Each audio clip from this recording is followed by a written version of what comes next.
जय जगन्नाथ। 2026 मसीहा नूतन वर्ष मिथुन राशि शुभ शुभाशुभ मिश्रित फल देव।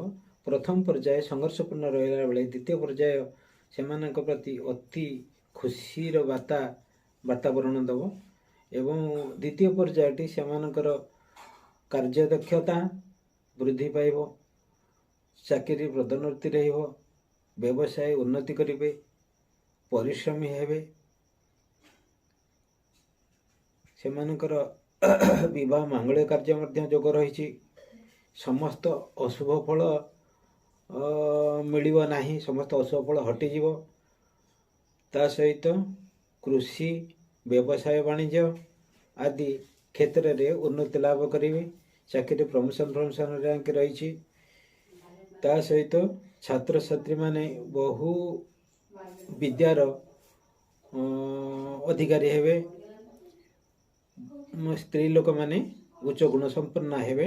समस्त शुभ फल सेमानक द्वारा प्राप्त हेबो।